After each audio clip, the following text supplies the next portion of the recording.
This is the 2025 Yamaha MT-09, but this is the YAMT version.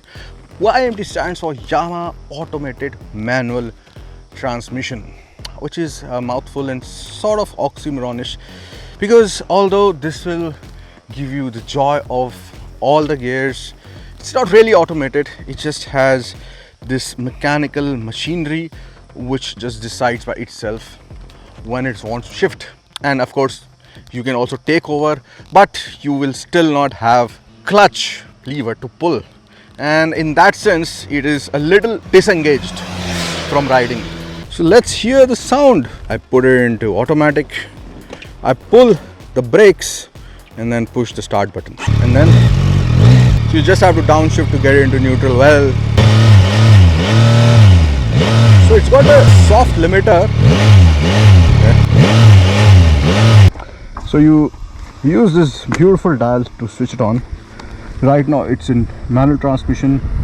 You can switch it to auto, but you can't really control when the bike will switch gears, and that is something which I'm not sure, but I think that is true. There is no clutch lever. It takes some time to get used to. Now the tank is really huge. These are the acoustic grills, are basically spaces and look like car speakers. They allow you to hear the sound a little better, the lower frequencies. That is what Yamaha says when you are riding. So it's kind of like the premium cars out there. Also gives you the engine sound through the speakers. You just have to press start it, and let's see the 0 to 100 in automatic. Okay, here we go.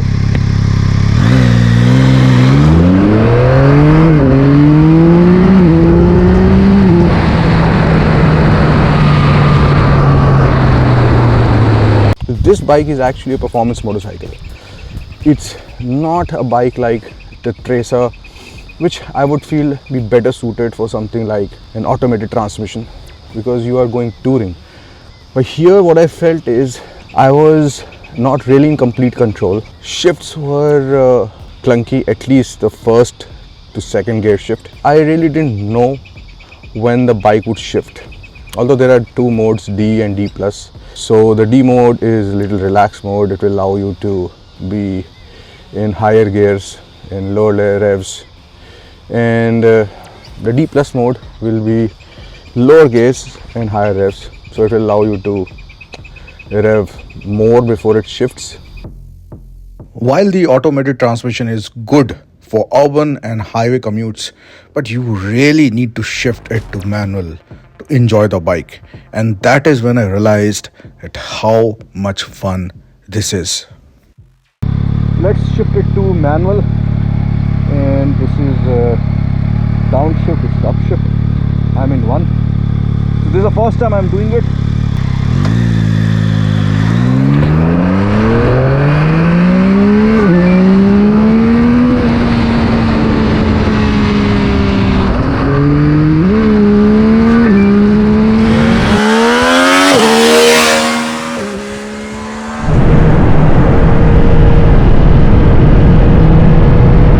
Really a lot of fun. I mean, the Crossplane 3, the CP3 engine is absolutely mind-blowing. 117 odd horsepower, this is 93 Newton meters of torque out of a 890cc 3-cylinder mill is pretty good. It's not too much as you would expect from the hyper nakeds of today, but if you really want to have fun in the corners, this is it.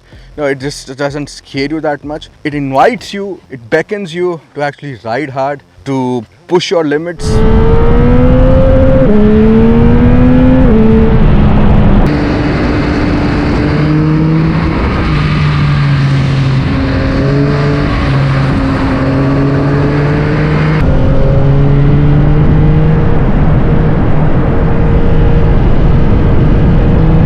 This looks very good. This does not look over the top. The tank is really well sculpted.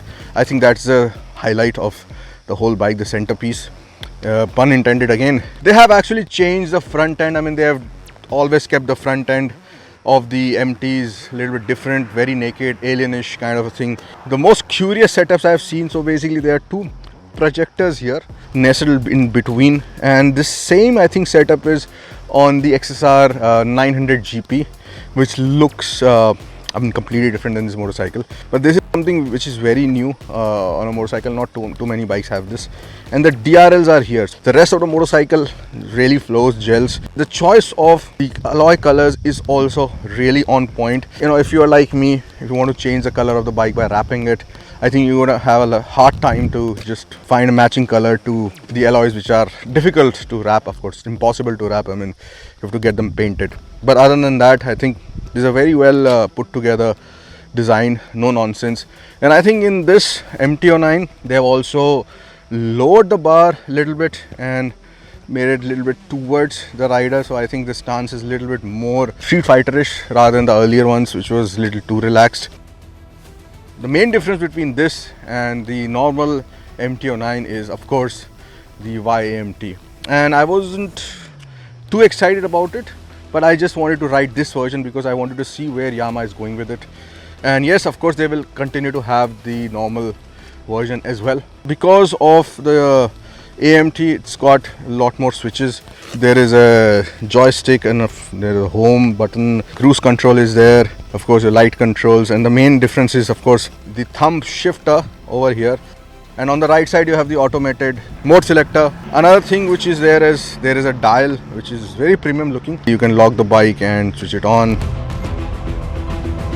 More buttons means more premiumness, same like in cars, because they are more difficult to implement. Well, the engine, like I said, has been tried and tested. Nothing wrong with that. You can't go wrong with it.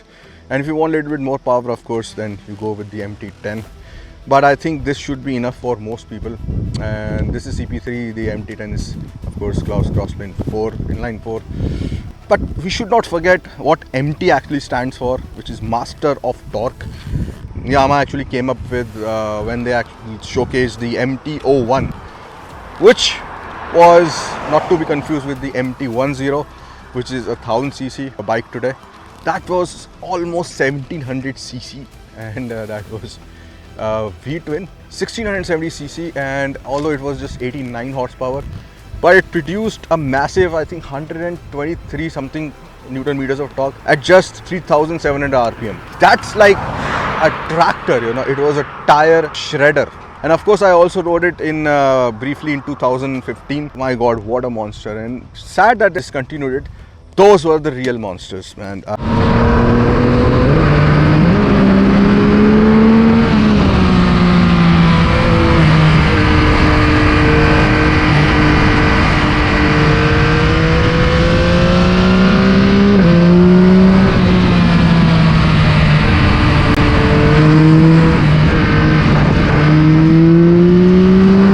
It's not about only how I've grown up riding motorcycles. It's not about how general population has grown up riding motorcycles with the traditional clutch and gear lever setup. I feel that motorcycles were meant to be involving.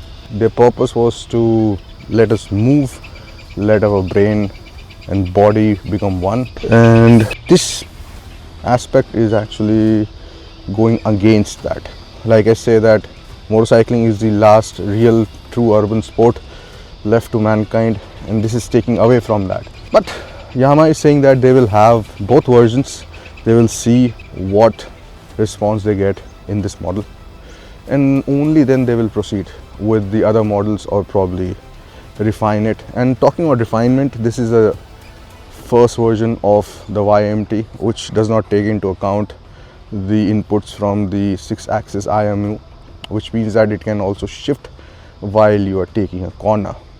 So these are the initial stages, and it will only get better. This could also be useful for people who have run into some kind of disabilities, you know, maybe some accidents or maybe something probably in their left leg or left hand. And it's not a joke, because you know, I know a few people who would really like this. And but this in a performance motorcycle, I don't know how much sense that it makes.